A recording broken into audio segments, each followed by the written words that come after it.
part of the Earglue Media family of podcasts.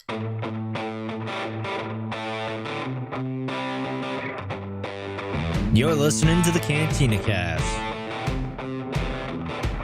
your home for thought-provoking Star Wars talk.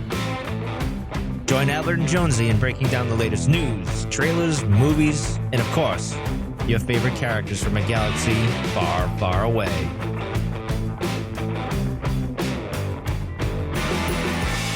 Hello, everyone, and welcome to the Cantina Cast. My name is Albert Padilla, and this is episode 311. Rise of Skywalker. The greatest band of all time. The Rise of, it totally is. The Rise of Skywalker listener questions. So before we came on the air, you were totally singing. We were talking about 311, and I don't know why, but we put on. I was getting 311 confused with Informer, and I don't know why. Yeah, there's probably some link there. How they're not even like 311 was like 3 or 4 years after that. Okay, maybe fine, you win. But so I went to the video and looked at 311 down, and then we started looking at the lyrics, and we got into Kid Chameleon for the NES, and that was that was Sega, by the way. That wasn't NES. Sorry. Just want to clarify. Sure. Thank you. You know, because I was a Sega fanboy back in the day. Hey, everybody. Welcome to the show. Sorry for the rocky start. No, that wasn't rocky. I mean, you don't like 311, which is a crime in and of itself. It's not. It totally is. All right, so this is not your typical show, right? We're obviously off to a bad start here. That's Mike, if you're not you haven't picked up already. So welcome, Mike. Nobody cares about me. Listen. One thing they do care about is, like last week, I'd mentioned my whole pinball quest. Yeah. How's it going? So now I nailed it down to, I think, 2 pinball tables, like actual physical machines that I may purchase at some point this year. These are full-size pinball machines. Oh, yes. Yeah. It's either Deadpool or Jurassic Park. I haven't decided. I was going to go Star Wars, but I got enough Star Wars in my life. I think Jurassic Park may be the way that I go. I don't know. We'll see. But anyway, I just figured I'd update. You have enough Star Wars. One person. I don't even know you anymore, Mike Rondo. Well, it's true. I got Star Wars all over, out my kazoo here. I mean, it's everywhere. All right. Anyway. Well, let's get on with the show. Let's get on with the show. We've got a show to do here. So we're going to start with our news. We got a couple of things we want to talk about in news, and then we'll jump right into our questions and hopefully some good answers for you guys. So news-wise, unfortunately, start off on a son of a sad note. So Alan Harris passed away. So for those of you who are not aware, Alan Harris is the gentleman that played Bosk in The Empire Strikes Back. And I don't know if he actually did anything else. Did he ever play any other characters? Off the top of my head, I do not. Because sometimes they come and go and play like another background character or whatever, right? But yeah, I think so. He probably was an extra in something else. Like they usually, especially back then, right. Like you played, like if you were doing, like usually they had stuntmen doing these kind of roles, right? Or like some crew member that the sound guy, like he wasn't doing something, and he's like, all right, put this on. Up and exactly. Stand there, look menacing. Yeah. So, maybe the guy in the pink shorts was doing something that day. Like he dressed up as IG-88 or something. I don't know. But nobody knows what I was referencing there. Well, a few of you might. But I don't recall anything. The reason it's kind of sad is because, as we mentioned this before, Albert, a while back, maybe 2 years ago or something, where someone passed away. It wasn't Carrie or anything like that. It was after that. But someone had passed away, and we'd said to ourselves, it's getting to that point where the actors and people we looked up to and admired in the original trilogy and maybe even the prequel trilogy are no longer going to be with us. Like we're all getting up in age now, and it's kind of scary because you think like this will go on forever and it'll last forever, and then all of a sudden something like this hits you and you're like, oh wow, no, it's not. And but thankfully, in one aspect, he is going to live on forever with Star Wars being boss. Oh right? Yeah, for sure. So there's that. So, that's more than I got. I got this Cantina Cast, but, who's going to listen to this in 10 years? Nobody. But anyway. Yeah, no, so he actually did do, like he's known for playing a stormtrooper in all 3 of the original movies. So that's kind of cool. Yeah. Assume that would be the case. Yeah. And then he also did, so the guy that says, prepare for a ground assault when he's the rebel on Hoth, he says that line. So he did play that. Okay. Yeah, it looks like he did. So we were right. He didn't play just this one character. Now, he's known for Bosk, right? Yeah. But he played a character in Cloud City, too, it yeah. looks like. Oh, good. So, anyways, so yeah, you're right. I mean, this is unfortunately this is going to be more and more common, especially you look at Hamill and Billy D. Williams and Harrison Ford and Jeremy Bullock. I mean, these guys who played multiple roles. Yes. In Star Wars. He was I think 3 times Boba Fett, the Imperial officer on Cloud City, and then you got the Rebel guy in the beginning there of A New Hope. So that's 3 roles I can think of him. He probably played more than that. Yeah. But anyway. All right. Well, let's talk about the Thrawn novel. Yeah. So that got pushed back. Yeah. Why? Because of Blue Pages? Is that the rumor? Yeah, I don't know. Well, I mean, it's funny because if you haven't heard, they've pushed this now back. I think it was originally supposed to come out like in, I don't know, May.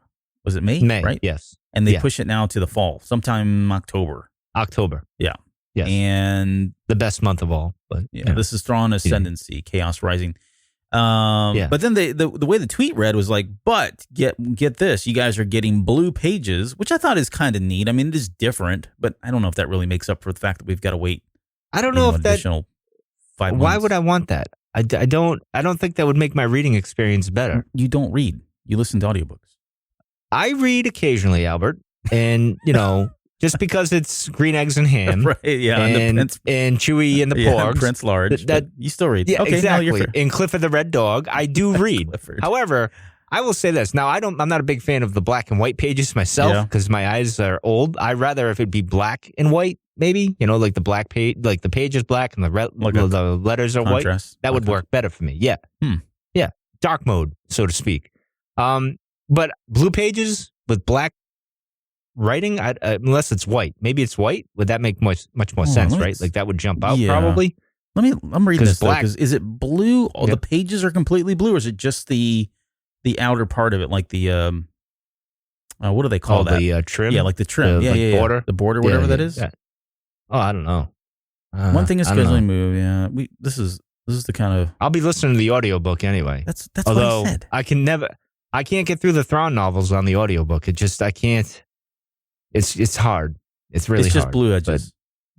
But, well, that's no. All right.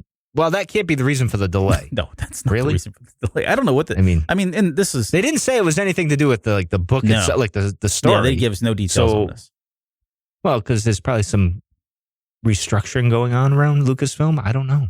The Star Wars show now and this, and I don't know. Maybe I'm just speculating. But anyway, I don't want to cause rumors, Yeah. Well, you are the quintessential Star Wars cynic, if you will.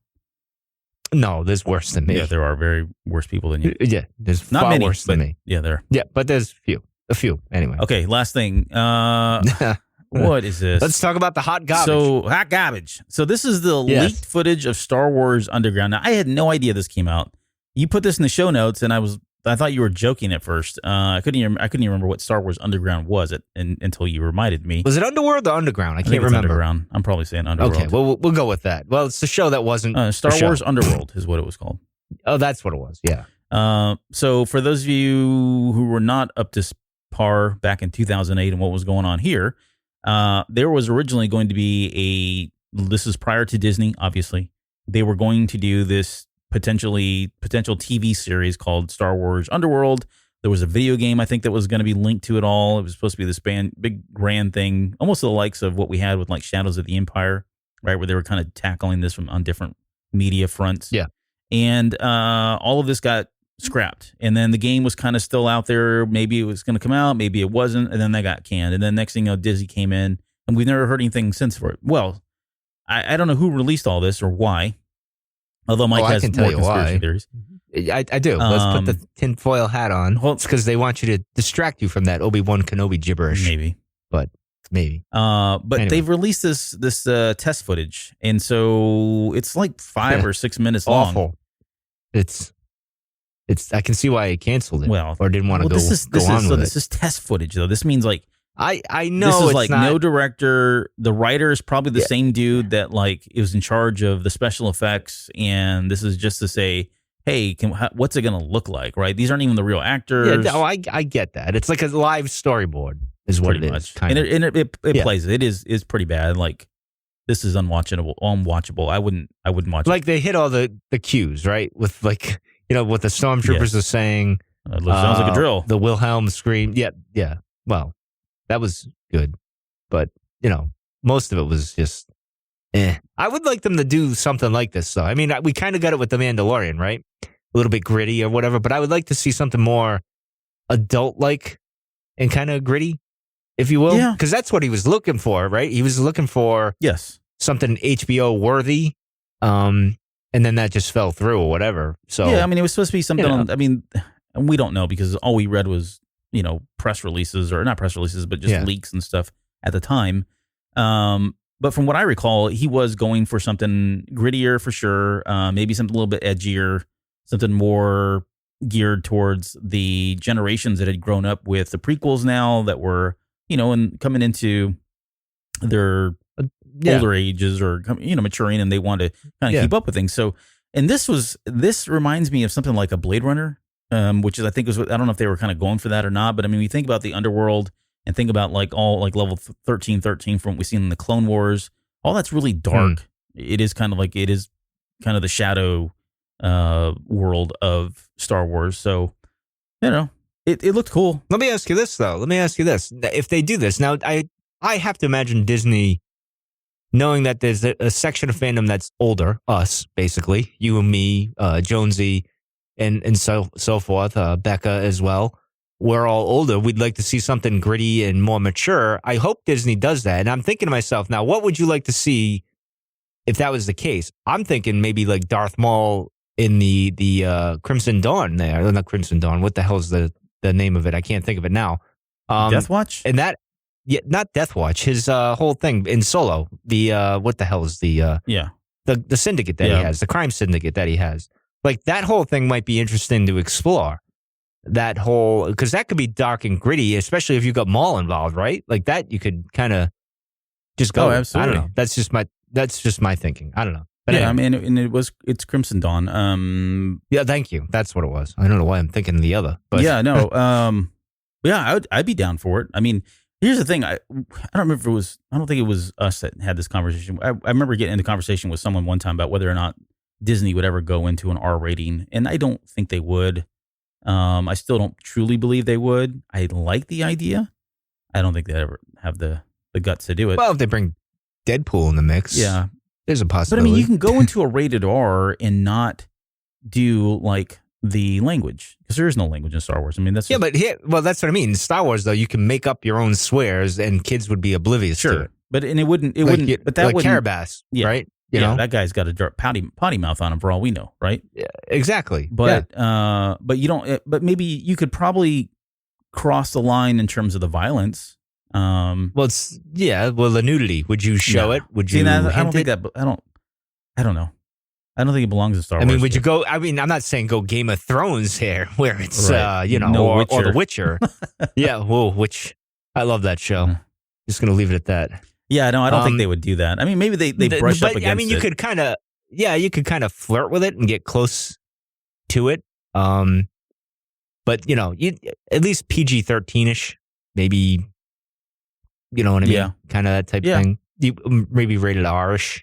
Right. But nothing further than I think they could. I think they could. I think there is enough Star Wars people now, and the fandoms are multi-generational now, that you probably could do it, still have a good base to, solicit that too, and have a good acceptance and viewership. Exactly. Like you got so many facets of the fandom, right? Like you got kids, obviously my daughter and your kids, they like Resistance or whatever. Then you got the prequel trilogy, and then you get the older fans like us. Like that would fit for us. Like, you know what I mean? And then later on when they get older, they could jump into that. So I hope they keep it on the table, or put it on the table and kind of maybe think about it. Well, no, we'll see. But so were you disappointed? I don't know. We didn't talk about this, I guess, maybe. But were you disappointed with The Mandalorian and not being gritty enough? Because it does seem like there are moments where he is. I'm not saying he's not. And it's not. Yeah. There are moments where it's a little bit darker, but I guess I was expecting more. It's funny because it kind of reminds me of the Clone Wars, where it was trying to figure out where it was going to. And the Clone Wars always had this problem. It didn't know if it wanted to be a kid show, an adult show, or somewhere in between. Mm-hmm. And I think the first year of The Mandalorian, it was kind of doing that. But it settled more on the PG version, and it got into a little PG-13-ish. but nothing over the top. I personally would have liked something darker, but I get what they're trying to do. I mean, season 1, we'll see where they go from there. I think they could go to get a little bit grittier. I hope they do. We'll see. All right. Were you disappointed? No, I was fine with that. Right. I got my Baby Yoda. That's all I care about. Yeah. And that life size, the child doll comes out. Yeah, I'm already picking out Christmas jammies and different outfits for it. Oh my God! Can't wait. Jeez, it's gonna be awesome. Ugh. All right, let's get started with our let's get on with this main show. Oh God. And this is our worst show ever. Well, if you've listened this far, you should have known this was coming, given how we started the show. So, that's true. Here we go. 18 minutes in. Let's talk about or what do we? 15 minutes in. Whatever. Let's talk about the questions that we got from you guys. So, for those of you that are new to the show and still listening, this first one's tough though. We start with our Patreon questions first, and we'll run through all those, and then we try to cut this to about an hour because we've got so many questions, to be honest. So once we get through all the Patreon stuff, we'll go through the Discord and social media and that sort of thing. But we'll probably cut it at an hour. If we don't get to your question tonight, then we'll table it and come back to it. Yeah. So no hard feelings. Sorry, guys. Mike's old. He's got to get to bed. All right. First question. That is, out of the gate. You're it's a older doozy. than me, man. This is from Utini. Utini says, "What is your favorite line in the Rise of Skywalker? Bonus points for favorite line of the saga." And he's not going to hold us to if we can't answer that second one, because that is quite a doozy of a question. But let's get with the first one. So, favorite line, Rise of Skywalker, Mike. I don't know, because I was thinking of this when I looked over the show notes there, and I'm like, I can't think of anything that kind of jumps out at me. Maybe when he grabs the lightsaber, Jedi weapon, whatever. I can't paraphrasing here. I can't remember off the top of my head. Treat a Jedi as weapon better than that, or whatever he says. Probably that. For some reason, it just stood out because Luke, was there. He caught it and all that stuff. Yeah. So more about the moment necessarily. Yeah, I think kind of that whole thing. But for overall, I can't think of anything really that kind of jumps out at me. At least in the Rise of Skywalker. It's funny because I can think of things in the Last Jedi, which is a movie I'm not a fan of too much. But I can think of lines in that I like, even though I don't like the movie. There were some elements of it that I did like, and The Force Awakens. But with this, I mean, I've only seen it 3 times, so nothing really jumped out at me for some strange reason. I don't know. What about you? You gotta have a moment. Oh yeah, I guess I do. And here's my little disclaimer. First off, I would say the writing in The Last Jedi exceeds the writing in The Rise of Skywalker by and large, because you're right. I can think of a number of lines that were very deep and meaningful that could have gone multiple ways, right? Had multiple context behind them. And I think this was all action. Yeah, and so this one was just seemed very light. It was kind of on the surface for the most part. That said, I think my favorite line is "ouch." No, I'm kidding. My favorite line, actually, you know what? Is that yours? You're going go for that one, aren't you? Yeah, that I do like. That was a good point. I don't know why, because we saw Ben there, and it was a lighter moment. I mean, granted, it was his only line, really. But I don't know. It was one of those goofy Star Wars moments. I'll give JJ credit on that one particular. I know other people hate it or whatever, and I totally understand why you would. But so I liked. But anyway, I liked Luke's line of confronting fear as the destiny of the Jedi. Oh destiny. Yeah, that's true. I liked 3PO's where he made that comment about if he doesn't make it back, I want you to know that you've been a real friend, aren't you? My best friend, in fact. It's a very they kind of gloss over it really quickly, but that's kind of meaningful given if you take it in the context of the whole saga. I like Leia's line, "Rey, never be afraid of who you are." That plays up right later on in the movie, so there was that had a little bit more emotional weight there. I did take your hand, Ben's hand. That was a good one. I think my favorite line is "Kylo Ren is dead, my son is alive." Because for me, that whole scene is the moment, and some of the best dialogue, if not the best dialogue of the Rise of Skywalker, comes from that particular scene between Ben and Han Solo. So there's probably a lot of good stuff in there, but those are the ones that stood out to me. But the last one's probably my favorite, next to "ouch." All right. Bonus points. Do we get? Oh. I think I'm gonna go with "I am a Jedi like my father before me." I like that one. Probably go with that one because that was the ultimate blank you to the Emperor. I'll go with that. You? How about you, sir? I can't answer this question right now. You're gonna defer? I'll have to defer. Right. I'll have to come back and think about it. There's just so many. Like there. Oh, I know. Like my instinct is to go to Empire Strikes Back because that's my favorite with Yoda. Yeah, Yoda and Luke and sure. I mean, take your pick. Right? There's so many good lines in there. You know. But then at the same time, I think back to like even the prequel trilogies. There's some great stuff in there. Even though that wasn't some of the best dialogue written, there was still some moments. So how about hello there? We could go with that. All right. You got the next question here. What is it? Let's see. It's from Ron. What stories would you like to see brought to TV or film after the Rise of Skywalker in the timeline? So anything after the Rise of Skywalker, right? What would you like to see on TV or in film in that timeline? What do you got? I am going to say, all right. So anything that would have Rey and going through the process of rebuilding the Jedi Order, and what does she even call it? The Jedi Order? Even does she consider herself a Jedi? I guess she does now. But how she decides who's going to come in, what does she teach, what does she not teach? Because she's got elements of both dark and light in her, right? So is that really what she's prescribing as this new leader of the Jedi Order, or is she going to play it safe and only allow certain people to come in and do part? I mean, then you've got Finn, right? And having him coming in as well and being part of that initial group of students. And that's all interesting to me. I'd like to know, I want to see like who the antagonists would be in this new film or TV after all of this is over. Maybe it's the Grisk.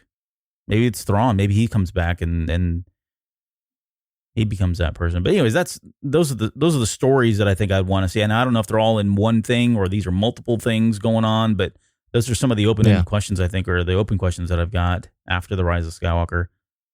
Yeah. What about you? For me, I don't know, because I'm very interested in this timeline. I said that a few times in the last couple of weeks with the last couple of episodes. I'm curious about this, but I'm also curious between Return of the Jedi and the sequel trilogy. So those are two timelines I would like to jump into.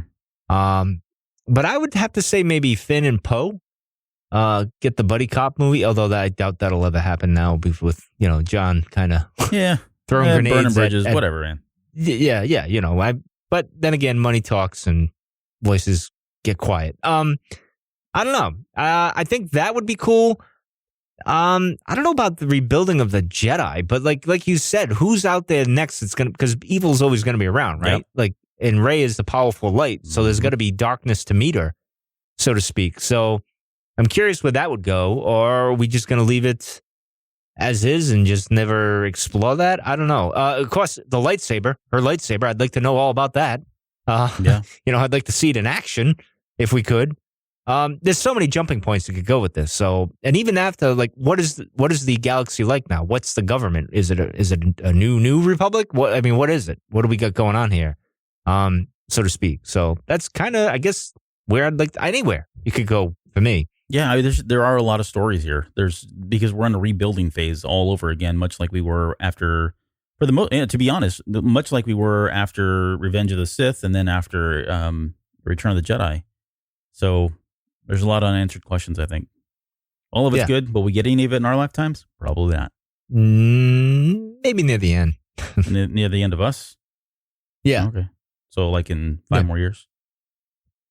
That's a downer. Next one, JW. What are your thoughts on Ochi in general? Do you think he was the first to try to bring Rey to Palpatine, or maybe trying to bait Luke to Palpatine? Seems like there's a lot of interesting possibilities with Ochi. Well, Ochi, I don't know. In the movie, it's kind of like, yeah, okay, whatever. But, it does set up for some backstory in a comic or something with Palpatine and Ochi here. It's interesting he mentions maybe bringing Luke to Palpatine there because, you hear Snoke say, when he's supposedly Palpatine, I guess, he says, if I had Luke by my side in the comic, right? He says that. So that's curious that he's, maybe even after death, he was, or whatever happened to him, he was even saying, well, Luke's powerful. Maybe I can find a way to bring him over to me somehow.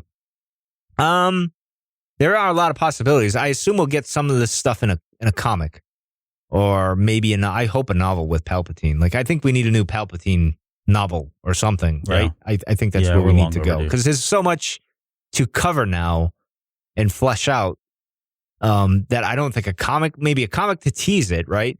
But I don't think we need a novel to really dig our teeth into. I don't know. What about you? Well, what do you think of Ochi? So do you know where he used to like to take walks? Ochi? Palpatine? No, Ochi. Ochi? Yeah, on the Ochi-Men Trail. Where? Oh, Jesus. Hey, no, listen, seriously. That's the dad jokes all day long. Yeah. So he's in a treat. I knew I shouldn't have even entertained it. Like, I fell for your trap like an idiot. But, you know. Good one. Thank you, folks. I'll be here all week. No. Yeah. This is a disaster of a show. All right. So, continue, sir. Seriousness. I think he's an intriguing character for sure because of where he was. And I got the sense that, I don't know, maybe he got wrapped up in this whole Rey and Palpatine thing because of his own doing. Because I don't know that, I have an open-ended question about how, and this is after reading the visual dictionary too, how he got wrapped up in this whole Palpatine and Rey thing. They don't really explain it. They just got to assume that's going to happen. But I saw it more of like, I know from the visual dictionary, he is kind of a fine collector of rarities and oddities, right? So he's basically an archaeologist sort of character. And so I got this whole vibe of like, and I'm making this up in my head. This is my headcanon here at this point, but you've got like Luke, who's on his quest looking for ancient Sith and Jedi artifacts. You've got Ochi doing the same thing. I saw a parallel here between like Indiana Jones and Belloc, right, from Raiders of the Lost Ark, where they're constantly in competition with one another. And somehow well, don't forget the kid there. That's the Force Collector kid. Yeah, there. right, exactly. Yeah, you got him. And then don't forget the doctor Afra. She's around. Everybody's doing it, right? But I'm wondering if that's how this all kind of came about, where he got wrapped into all of this, and unfortunately doesn't make it out because we know he, bit the dust a little bit later. Yeah.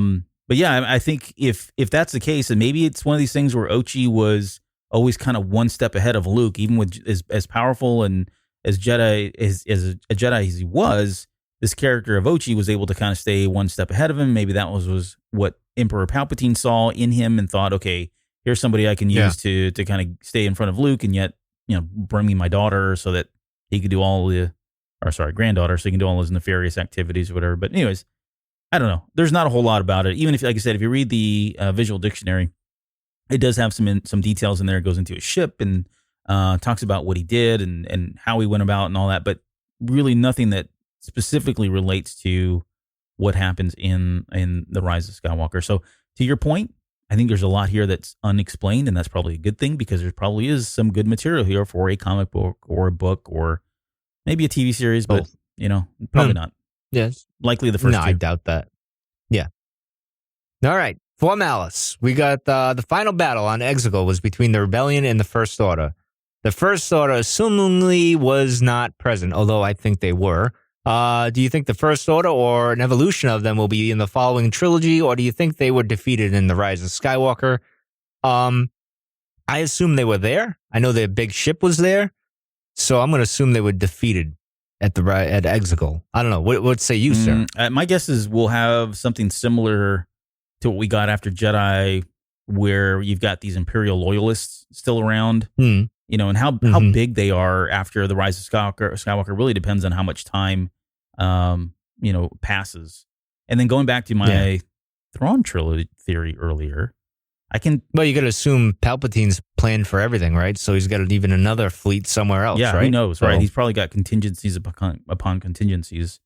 But yeah, I mean, I could see where someone like Thrawn maybe comes back and he pulls all of the remaining First Order, all of the remaining Final Order, all the remaining Imperial folks that are still lingering out there, and maybe he has his own Chiss army and navies and brings all that together and creates this new kind of army or Imperial or Navy, whatever force. Yeah. Kind of, maybe that's how we get the new antagonist in the sequel trilogy. Probably. I don't know. I'm just making this. Is that what they could call that? No, sequel? They're not going to call it that. What would they call it? Well, it's no longer. Well, we're done. It's a new trilogy. So okay. It's the NTs. But okay. All right. Just asking. All right. Next question is from still with our Patreon here. Thank you for Malice. Fan Solo says Luke's green lightsaber. Where is it? It's in my case right over here. I got it right in my case. Version 2. Next question from Master Replica. Sorry. So he wants to know where Luke's green saber is. I think we see it briefly in the flashbacks during The Last Jedi, but nowhere else. Yeah, we do. In the flashback in The Last Jedi in Rise of Skywalker with Leia. Yep. Sorry. I would have preferred the green saber hilt to represent Luke in on the burial in Tatooine. So this is at the very end. He would have preferred it to bury that one. Anakin's saber should stay with Rey since that is the first thing that called to her, and she basically rebuilt the thing before the Rise of Skywalker. So the question is, where is Luke's green lightsaber? It's on Arc 2, isn't it? I believe. Didn't they fold it up and put it with his stuff there? I believe. I'm not sure where it was, but I believe that's what they did. Was that from the novel? I think it was in the novel. I want to say it was the novel.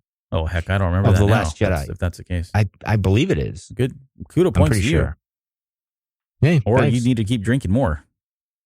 Yeah, well, I am going old school with the Yingling here. But, I think that's what happened. Yeah. I'm going with that. We'll go with that. I got questions. I don't know where his lightsaber is. I do have questions about, I guess, that scene at the very end where Rey buries it. I kind of saw that as her paying respects to the legacy of the saber, because she buries Leia's, saber, and that's pretty new. She only had it for like a week or whatever, maybe a year. Didn't she say she used it? I could have sworn that they said that she used it up until Ben was born, and then she stopped. I don't know. Anyways. Oh yeah. No, I thought you meant Rey. Oh no. So Leia. Leia had it. Yeah, Leia had it for till Ben was. But even still, she didn't have it very long, right? No. But given that she was on Tatooine, where both Luke and Anakin were born, and Leia was obviously there. Not she wasn't there, but that's part of her family lineage there. And given how much that lightsaber went through, the Anakin lightsaber, I think she felt like that. Its time is up. And let's put this thing to rest. It's seen enough. No one else should kind of have it at this point. But I don't know. Maybe she spoke to Luke about it, and Luke said, do something with the green lightsaber. Give that to Finn, or until he can construct one on his own or something. We don't know what happened there, but maybe that's the reason why she didn't bury the green as opposed to the blue. Maybe she's got the green. Maybe she's got the kyber crystal in her new lightsaber. We'll never know. That's a possibility. I don't know. That's interesting. Well, we always had the theory that Luke's green saber was actually from Qui-Gon's crystal. Yeah. So I always liked that. But isn't the new technology? Didn't they update that where now it's two crystals instead of one? It's possible. I'm pretty sure they did. It used to be only one crystal, and then it was after The Last Jedi, I think. And I have to go pull my visual dictionary. I think it's in there, but there's two crystals now. And I don't forget. Sorry, I haven't looked at that stuff in a while, but I think there was one that was like powers it, and the other one was like a honing crystal or something weird. I don't know what it was, but it was multiple crystals. So that's why I was saying she could still have a yellow bladed lightsaber, but maybe Luke's green one is in there powering it, because their kyber is not really around, right? I mean, the as far as we know, they Sidious got rid of most of it before we even got to, and then whatever was left was completely taken over by Kylo Ren and the First Order. Yeah. So they are rare and hard to find. Yes. All right. So this is RotoCod 82. I think I said that right. Oh, Rotcod. There we go. That makes more sense. What happened to Luke's students that didn't die? And don't say go with the Knights of Ren. They didn't go. So Kylo Ren, I guess it's in the comic, right? Where he confronts some of Luke's students. What? Maybe. So here's the thing. The idea that Ben took some of those students with him, I think was a theory that came up from like way back from The Force Awakens, to be honest. Well, Luke suggests it in The Last Jedi. Yeah. He says it. But he was also unconscious in a hut. So so here's the thing. I don't know, one way or the other. It's very possible it's gonna happen. The comic book is out right now. I think we're 2 issues in, and it's like a slow bleed. We get 1 issue like every month, which is terrible. It's a horrible release plan. I don't understand that at all. But As of right now, they've not really done much with that. So, so whatever happened to them, I don't know. I don't think they're going to make it out. You know? Yeah. Well, in the comic, they're floating around in space, are they not? Well, those are students. Yeah, there are some students that are actually chasing Kylo Ren, and Kylo Ren does not kill them. He does everything to keep them alive, but still keep them from following him when he retreats and takes off to go see Mr. Snoke, because he's running from his life and doesn't feel like anybody loves him and cares for him and all that stuff, right? But those students are still chasing him. They're trying to track him down. But I think the question here is, are there students that converted that went with him, right, and became part of his group, or at least supported him in some way? What became of those students? I don't think they become the Knights of Ren. I don't know. We'll have to see what the comic book does. If they don't, then I don't think they make it out alive. Otherwise, they would be a problem, and we'd have a lot of open questions about, well, where the heck were they during, The Force Awakens and The Last Jedi and so forth, so forth. So, well, people wonder where Ahsoka was, if she's still alive, Dave. I mean, again, and that's Ezra. A good point, because I'm not saying there can't be a story there. There's definitely can. There's always there could be, yeah. But yeah, we're kind of... You can make one. I can make one right now. No, I'm sure you could. Okay, thank you. Tflu44, was this the most excited you were for Star Wars movie release? Nope. No? All right, so here's a follow-up question, though. So what was the most exciting for you? The Force Awakens, actually. Really? Yeah. Huh. Yeah, because we did the podcast. It was all, we're all geared up because this is the sequel trilogy. It was Luke, Leia, Han, they were coming back. I mean, that was just a crazy, crazy time. It was awesome. So, yeah, Force Awakens, definitely. So I have well, no. I've got Force Awakens in my top 4, but it's number 3. Oh, really? So the most excited I've ever been for a Star Wars release has to be Episode 1 in 99. Well, that was my number 2. And I've talked about this in the show, and I think I've talked about it on The Basement and some other shows that I've done guest spots on. But for me, nothing was going to beat that excitement, because one, we'd waited for so long for new Star Wars, and part 2, like my second place is the special editions, but I'll come back to that in just one second. We had waited for so long for new Star Wars content that when that came out, there was a whole process that we had to go through, right? And that process was, we had to camp out. And if you didn't, then you'll probably think I'm crazy for saying all this, but we had to camp out just to buy the stinking tickets. So there was people out there. We were barbecuing. We had tents. The news was coming by. People were laughing at us, driving by, honking horns, nerds, that whole thing.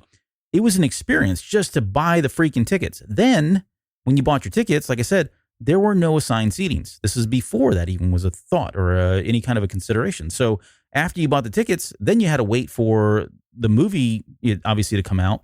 And so you went back and camped out again to ensure that you had decent seats, right? So in that whole experience of meeting those people and bonding with those people, waiting to buy the tickets and then coming back a couple months later, standing in line for days and doing shifts and everything else so that you didn't lose your spot. That whole experience for me just kind of drove a lot of the excitement, right? It was a frenzy, really, more than anything. So for me, 99 was the big one. Special edition, though, was a close second because it was very similar. Oh, that's true. Because we really didn't have it wasn't new Star Wars, but there was new Star Wars that we had never seen before. Yeah.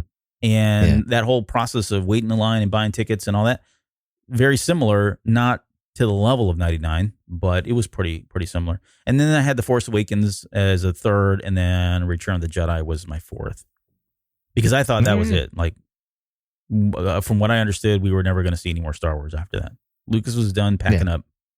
Sorry, folks, no more. Yeah. So, yeah, that was all pretty exciting. Yes. All right. Good question. BC's got a question for us, Albert. Now that the Skywalker saga is over, do you all think what's wrong we with will that? see a standalone? I don't know. That's what we say tried. No, I know. But I'm a East Coast guy trying to say it, and it's just not working. Do you think we'll see standalone movies in the Skywalker timeline, or will we all new movies outside the timeline? I think we will. I mean, technically we have, right? I mean, Solo already was kind of in the Skywalker timeline, right? Rogue One. So, yeah, I would say, and even The Mandalorian, technically, Obi-Wan, the TV show would be, right? If that ever happens, we'll see. I don't know. What do you think, Yeah, sir? I mean, outside of what's already been announced and done, I don't know that my guess is we're going to see new timelines. I think that there's a part of Disney and maybe even Lucasfilm that truly want to separate from the saga, and I completely understand why. So long as they play in that space, they're always going to be boxed in on what they can do, what they can't do to some extent. And if they walk away from all of that, then it just gives them a lot more freedom to kind of tell whatever Star Wars stories they want to tell. The trick's going to be whether they can truly detach themselves enough and yet come across as or I guess what I'm saying, the trick is going to be, can they detach themselves enough but not come across as a un-Star Wars or non-Star Wars feeling or unfamiliar kind of a show, right? I mean, I think there's a fine line there. You can go ahead and have a liberty to kind of do your own Star Wars thing, but you're still going to be grounded in what we think and know Star Wars to be. And that is, I think, going to be determined in terms of whether or not they can do it.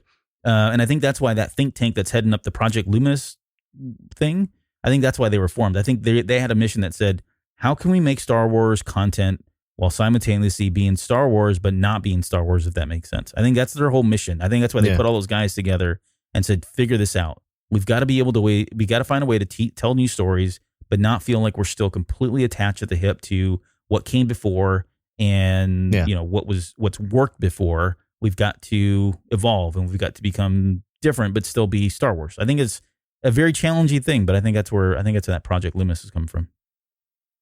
We'll see. Yeah, we will see. Thank you, BC White. Thank y'all. Casey Hilsey, in light of what we know from the Rise of Skywalker, how should we interpret Rey's vision in The Last Jedi?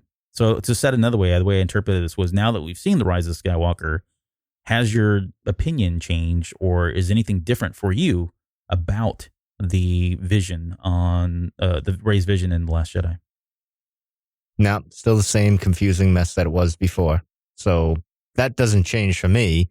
Other than, I don't know. This is something I would have to go back on and look, like when I rewatch the sequel trilogy again and kind of, I guess, digest it even more than what I have. But to put it all in sequential order, like kind of boom, boom, boom, and then kind of say, all right, okay, and kind of digest it a little bit more. But as of right now, it's kind of, it's cloudy to say the least. It's like the mirror in front of Rey where her parents were coming towards her, and then it's cloudy and you couldn't tell, and then it's just me. I don't know, or her. So I don't know. What about you? Is anything?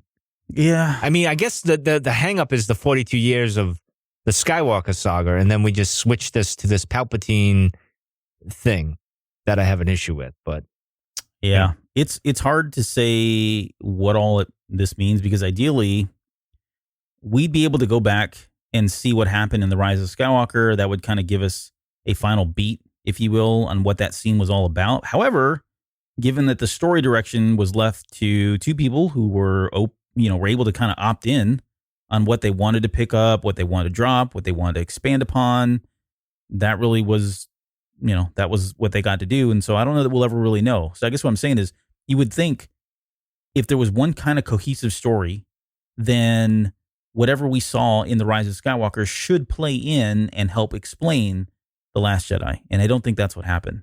But nonetheless, for the sake of argument, let's assume that the cave scene was a lateral between Johnson and Abrams. And based on what we know from The Rise of Skywalker, then I would say that maybe she was seen when she was in The Last Jedi, when she saw all those people, that was really her afraid of what she was most afraid of, which was basically her own reflection, and that being Palpatine and all the Sith, and those were, supposed to represent all the Sith. And the person in the ice that comes out, or that's behind the glass or ice or whatever that is, maybe that was Ben Solo and not Kylo Ren, because he was there to save her and free her, from that fear, which is kind of how it played out in The Rise of Skywalker. But I don't know. It's just really hard to say. This is the part that's frustrating. True. All right. And I don't know if I'm going to say this right. Is it Utah for maybe not for long. I think I got that right. I don't know. I could be wrong. I don't know. He can yell at me for messing that up. But in any case, this spawned from him listening to the Rise of Ben episode that we did a few weeks ago. Does the galaxy as a larger community know that Kylo Ren is actually Ben Solo? Only a select few knew Darth Vader was actually Anakin Skywalker. The larger galaxy was told that the tale of Anakin had died. Would that perspective have given a better chance for Ben Solo to have a redemption with the survivors of the Rise of Skywalker? I would say no, because it's just like Anakin. You did all these bad things. You did some good things in the past, but you went bad, and we can't forgive you for that. Yeah, you're redeemed in the eyes of the Force and maybe your family and some people, but overall, as a whole, I don't think they could give you a free pass. That's kind of where I stand on the whole thing. But I don't know. What do you think? Well, so there's a couple questions here. The first one, does the galaxy as a larger community know that Kylo Ren is actually Ben Solo? So I think initially, I would say he was wearing the mask as Kylo to kind of hide his identity and declare himself kind of like this new persona altogether. Yeah, that's true. But maybe we'll get more on this in the already mentioned, the Ben Solo comic. But honestly, I don't think the galaxy cared much in the sense that you probably have everyone and their mothers kind of sick of the Skywalker males and their quest for power and dominance in the galaxy. I don't think they really. But so anyone who knew probably figured they shouldn't expect anything less than what they got from that disease of a family, and those who didn't know probably wanted this guy out of power, to be honest, to get rid of this and gut him. But in terms of and I think you're right.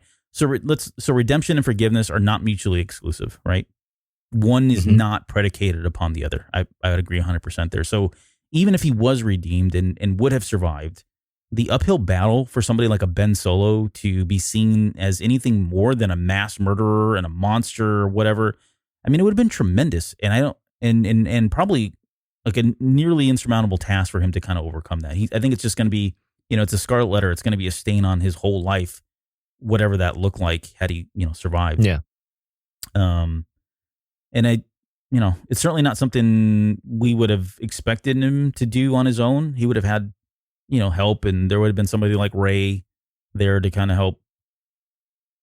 Yeah, talk him up. Yeah, but that doesn't. Help him all that. But it doesn't change anything. Yeah, he's still got to. Yeah, no, you're right. Yeah. He still has that to bear for years and years to come before this idea of forgiveness by the general public or anybody else could even be earned back, if ever. Or even history. History wasn't even going to look at him kindly. I mean, all right, you did these things prior, but then you went this way, and that bad is going to outweigh that good, I guess you could say, because it's so horrendous, right? So yeah, I mean, it would have to be a level of good that I don't know that you could quantify.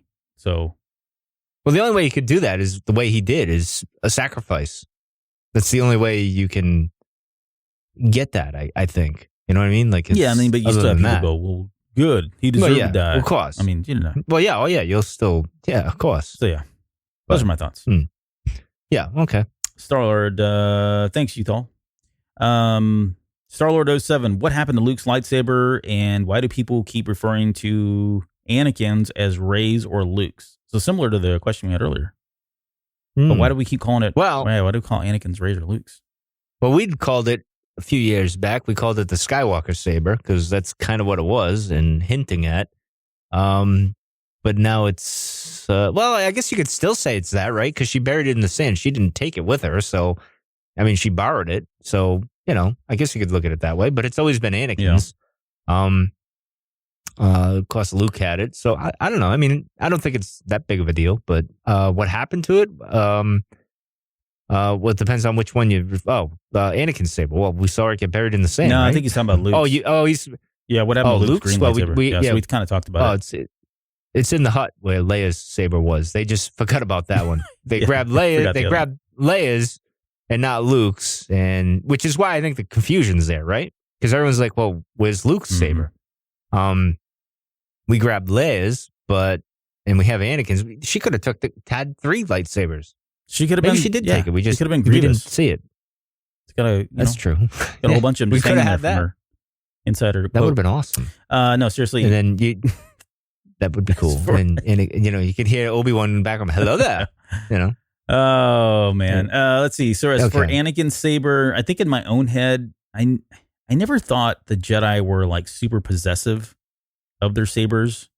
That always seemed kind of taboo to me. Again, this is my own head. Not so much that they were technically attachments, or it just didn't seem like they were that possessive of it. I mean, even I guess I don't know. I'm kind of talking this out now. Kenobi was telling Anakin that lightsaber was his life, but honestly, I just the way whose lightsaber was whose, and it just didn't seem like it was handled with a whole lot of consistency for me. Like in The Force Awakens, I felt like we all, were asked to get comfortable with the idea that the saber called to Rey, right? And because of that, it was hers and not Anakin's. I actually had a hard time getting past that when The Force Awakens came out, but I got past it. I'm like, okay, fine.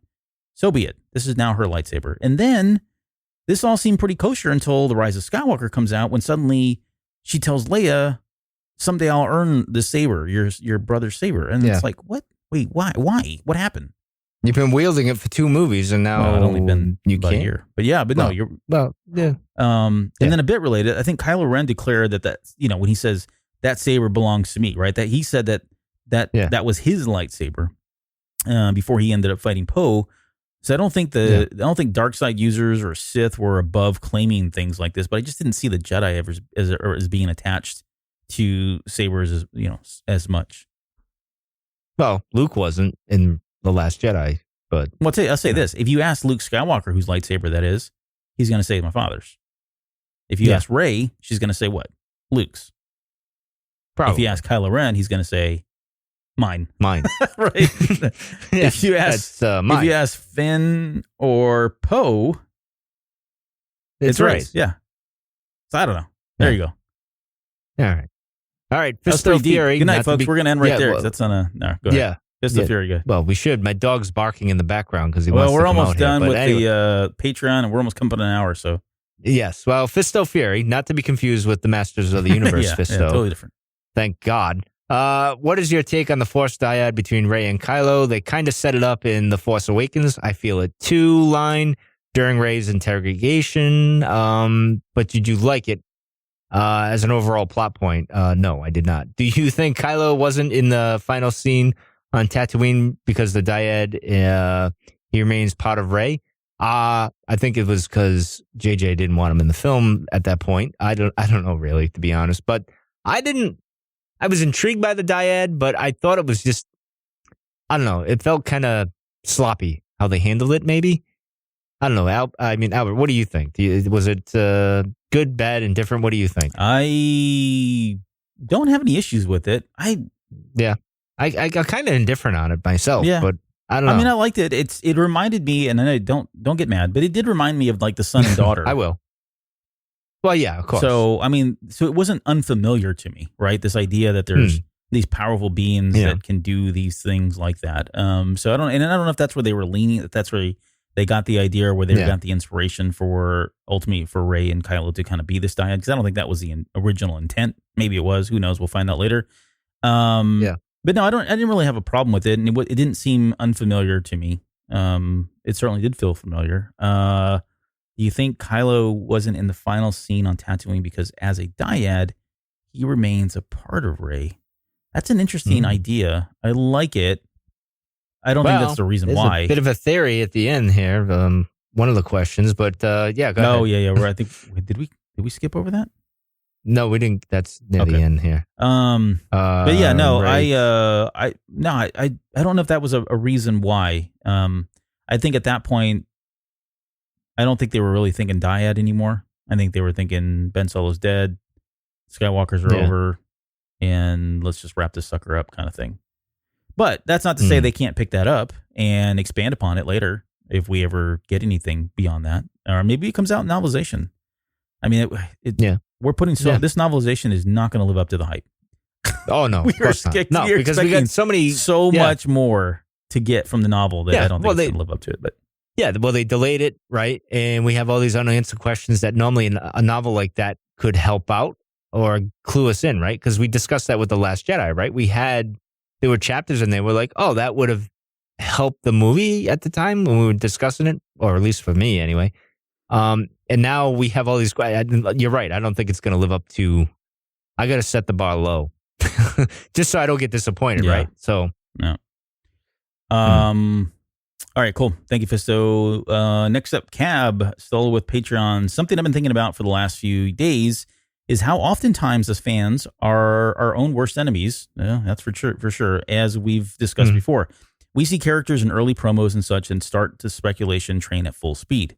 We then see them in the finished product and are a little disappointed that we didn't get more of them in the same way, shape, or form.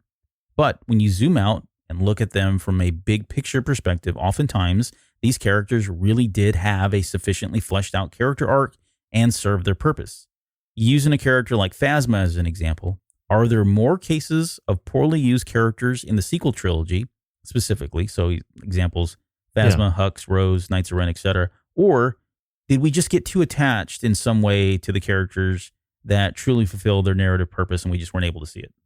A little bit of all that. I think like with Phasma and like Hux and all that. Well, Hux started out good.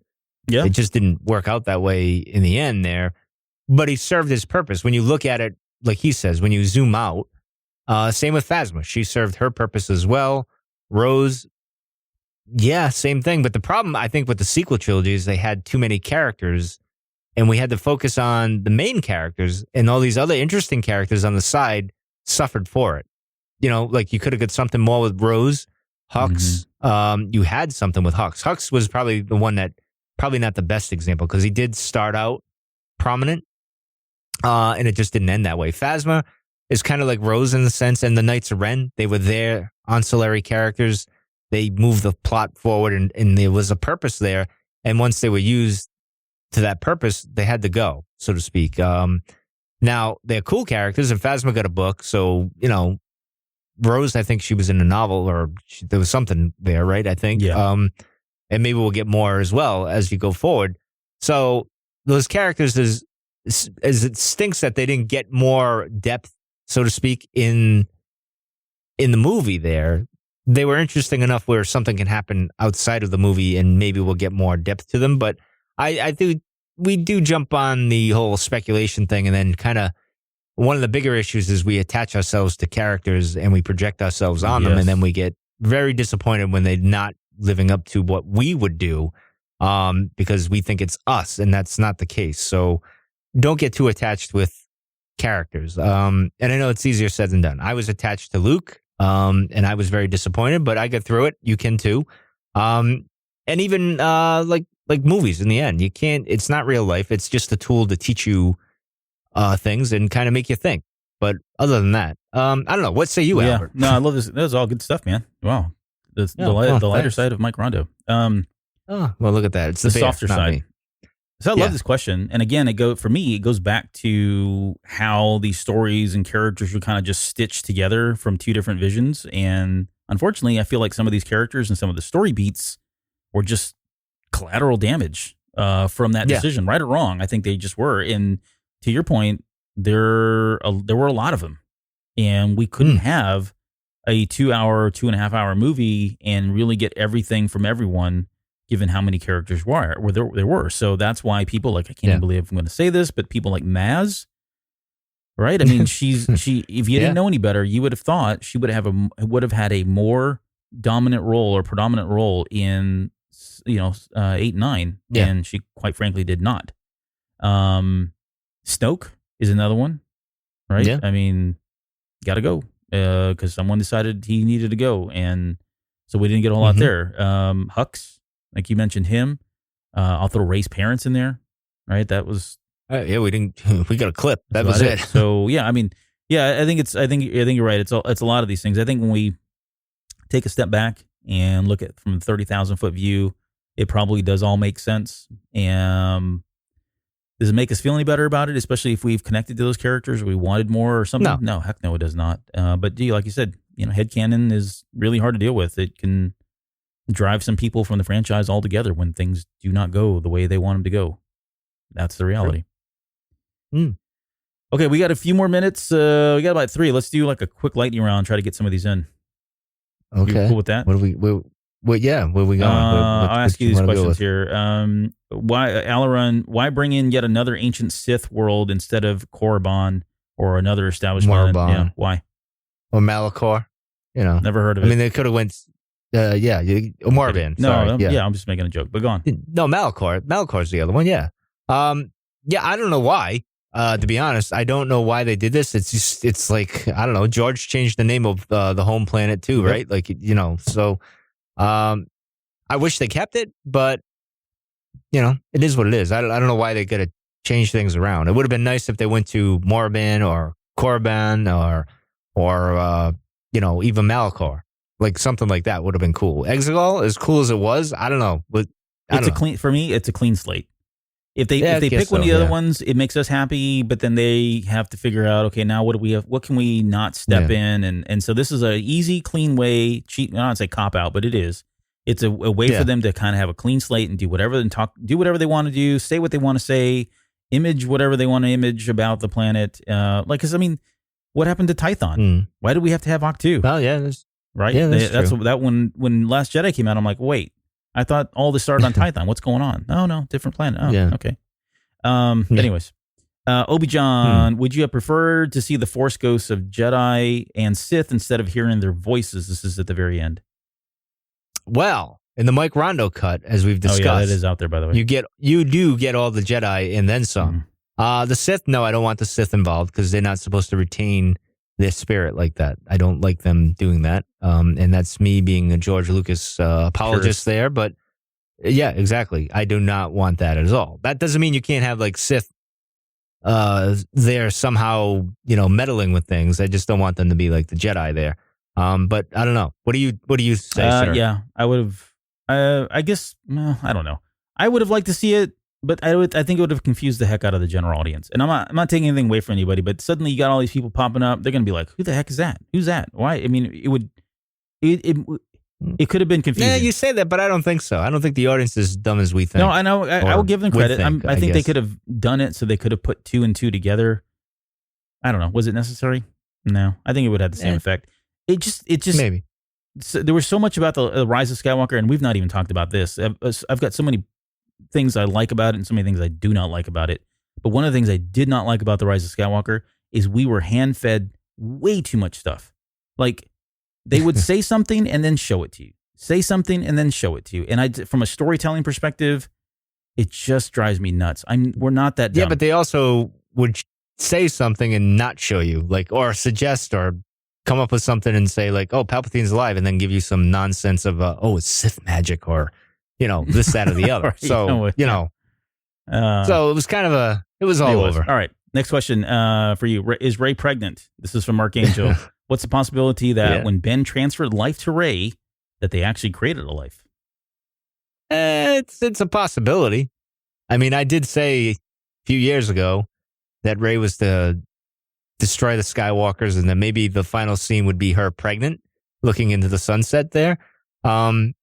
So technically, if you wanted to bring it back, yeah, you could kind of do that. I don't know if they'll do that, but I don't know if I like it. It would help. It's a cop out in a way. It would help me rationalize some of the things in my head. Is it a story that I'll see in my lifetime? No, maybe. I don't think so. Maybe. I mean, probably not for reasons we've talked about here tonight. Yeah. But I mean, you had 2 of the strongest Force users from 2 of the strongest lines of Force users with feelings for one another, doing Force stuff. Neither was really sure about what they were doing. So I don't know. Could she have gotten pregnant? I don't know, maybe. Who knows? Maybe. Weirder things have happened in Star Wars. Let's just leave it at that. It is Star Wars. I mean, they've killed off a bunch of dead guys and they brought them back. So this is possible. So. All right. One more question. I'll let you pick. There's still quite a few on here, but. Well, speaking of dead, with all the questions around whether Ahsoka still lives or she dies, what do you think about Mace Windu, dead or alive? Well, dead because he's a Jedi, and Jedi always die. But like if you're Maul, Boba Fett, Palpatine, you get to come back 700 times. I mean, I wouldn't be surprised if we get Count Dooku, like the Headless Horseman of Sereno, coming around. Like that would be cool. That would be a good movie. So yeah, I mean, this is the bigger problem we have with this whole thing. And this George opened the door with this when he brought Maul back, right? So now most of those dead characters are on the table for coming back, right? Like, if it's, I mean, Dooku's an extreme case. That ain't gonna happen because his head came off. But you know, like Boba Fett, you know, Palpatine apparently. So I don't know. Mace Windu though, he's a Jedi, so he's dead. They don't get to live. Although he's plausible that he could live with that, which would be cool. People can fall from great heights and survive, right? So yeah, was he the one catching Luke's lightsaber on Bespin, or was that Ezra? What was it going to be? I don't know. We'll find out. You talking about from the comic? Yeah. Which was lame, by the way. But I'll leave it at that. We'll come back to that at some point. Maybe not with you. Maybe not with me, right? Yep. Because you know me. All right. Well, we got to get out of here. We got more questions, and so if we didn't get to yours, apologies. I know there's still some on here. Wait. There's one more question here. Yeah, he's tired of talking to me. That's what it is. One final question. Oh, this is from Jonesy. Yeah. Hey, Albert and Mike. Hope you guys are doing well. Here's my question. When am I allowed to come back on the show? I'm kidding. As soon as possible. Seriously, man. This gig is getting old for me. I made that up. That's not really Jonesy. Yeah. No. Although he probably wants to know when he can come back. When are you going to let him back on the show? He can come back anytime he wants. I'm ready to leave, man. Go back to just editing. You and several of our listeners. So yeah, exactly. I only come on here to annoy those two people that commented on our iTunes thing that didn't like me. So hi to those two. Yeah, you're saying hi with a finger, by the way. So no, not me. All right, I'm using all of them. And he says, "Keep up the good work. Love the show." By the way. Oh yeah, me too. All right, we did it. All right, we did. Hey, 312's coming up. Well, we got, what do we got going on? Podcast Network. Well, there'll be a new episode of 3/4 to Play this week. So what are you covering then? Probably the countercades that I have, or the barcades that I have. I'm going to cover that. I'll give my over thoughts of Generation 1 on those, and that's about it. I know the guys did the 1917 review on Film Appraisers, so check that out as well. And other than that, I don't think we have anything else. I do have a few ideas cooking, but when Jonesy's got to get back, and then you can boom. Then I can pursue those types of things. But we'll see. Anyway, all right. Next up, 312. Yes, am I on that one? Or are you booting me up? Oh, thank goodness for everybody, for everyone. So, 312 is going to be, we are going to do a Raylo episode, and I am bringing Michaela on. Yeah, it's a good thing I'm not on Michaela is coming back onto the show. She was with us a few shows back. If you didn't catch that, go listen to that. But she's coming back, and she and I are going to talk through Raylo. We'll get into some Ben Solo, which I can talk about all day.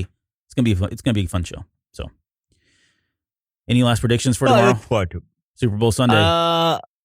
Well, no, because by the time they hear this, it'll already be over. Well, so you can congratulations, find out Kansas City. Congratulations, Kansas City. Yeah, or whoever wins. I guess I don't know. I don't really care as long as it's not the Patriots. So. I'm going for Liverpool. Really? All right, and with that, no, go Gunners. That'll annoy him. All right, we're out of here. We'll see you next week. Goodbye.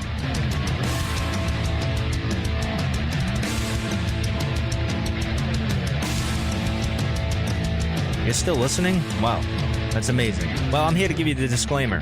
Normally we do a big, long, drawn-out disclaimer thing saying what's what and who's what and all that other stuff, but I think you guys kind of know that Lucasfilm and Disney have no affiliation with us at all, and we have none with them.